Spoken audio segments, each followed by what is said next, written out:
স্বাভাবিকভাবে এই সরকারের ব্যর্থতা তো ডক্টর ইউনূসের উপরে প্রথমে যাবে, এটা যাওয়া অবশ্যই যাবে। কিন্তু আপনার খালেদ ভাই মনে থাকবার কথা, যেদিন ডক্টর ইউনূস বাংলাদেশে নেমেছেন সেদিন কিন্তু মাত্র 3টা উপদেষ্টা পদ খালি ছিল।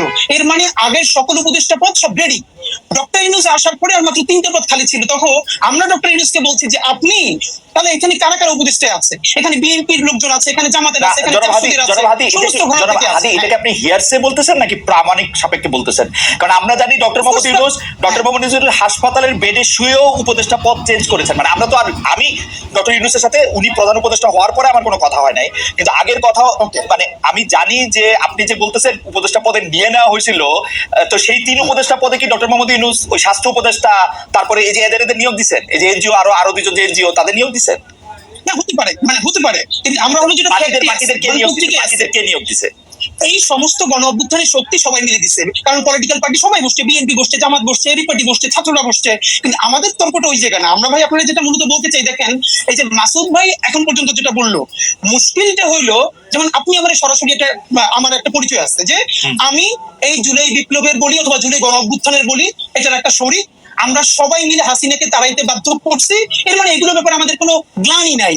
কিন্তু মাসুদ ভাইয়ের ক্ষেত্রে যেটা ব্যাপার, মাসুদ ভাই দেখেন আপনি যখন কথা বলছিলেন, আপনাকে তখন মাসুদ ভাই প্রথমে বলেছে একটা যে লীগের পান্ডা ছাড়া আর কেউ এটাকে অস্বীকার করবেন, এর মানে লীগকে তিনি প্রথমবার পান্ডা বললেন। এই যে শুনে তো দর্শকরা খুশি হবে। একটু পরে যে কাজটা মাসুদ ভাই করেছেন, ওইটাই হলো বাংলাদেশের জন্য সামনে।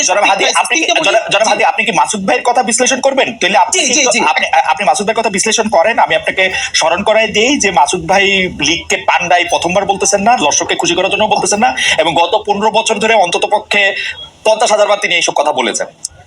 আচ্ছা ভাই, তাহলে আমি আপনাকে মনে করাই যে মাসুদ ভাই যদি গত 15 বছর ধরে এটা বলে থাকে, এর সাথে আরেকটা সত্য হলো শাহবাগে যখন নিকৃষ্টতম মব হয়েছে বাংলাদেশের, এবং সেটাকে আমার দেশ যখন ভীষণভাবে ব্যানার হেডিং করে এক্সপোজ করছে যে শাহবাগে ফ্যাসিবাদের পদধ্বনি, তখন মাসুদ ভাইয়ের প্রোফাইলে এখনো আছে 10ই ফেব্রুয়ারি 2013 মাসুদ ভাই একটা স্ট্যাটাস দিছে আমার দেশের, সেইটার যে এইটার নাম যদি হয় সাংবাদিকতা তাহলে আমি লজ্জিত। এর মানে যেই শাহবাগ বাংলাদেশের বিচার ব্যবস্থা ধ্বংস করছে, রাষ্ট্র ধ্বংস করছে, পুরো সিস্টেমকে কলাপস করছে, সেইটাকে যে পত্রিকা এক্সপোজ করার পরে পত্রিকার সম্পাদক জেল কাটছে, মাথা তার ধরে দিছে। কিন্তু আপনাকে আমি আরেকটু মানে একটা সেন্টিমেন্টাল জার্নি করাই। আমার দেশ পত্রিকা কিন্তু শাহবাগের এই আন্দোলনকে সমর্থন করেছে। আপনি 2013 সালের 6 ফেব্রুয়ারি, 7 ফেব্রুয়ারি, 8 ফেব্রুয়ারি পত্রিকা দেখেন।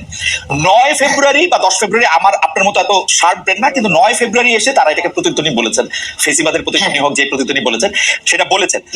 এখন ঘটনা হইতেছে যে আমরা সাংবাদিকতা ছাত্র ভাই, আমরা কোনো একটা পত্রিকার রিপোর্টে যখন একটা অবজেক্টিভ জায়গা থেকে যখন একটা সাবজেক্টিভ জায়গা নেওয়া হয়,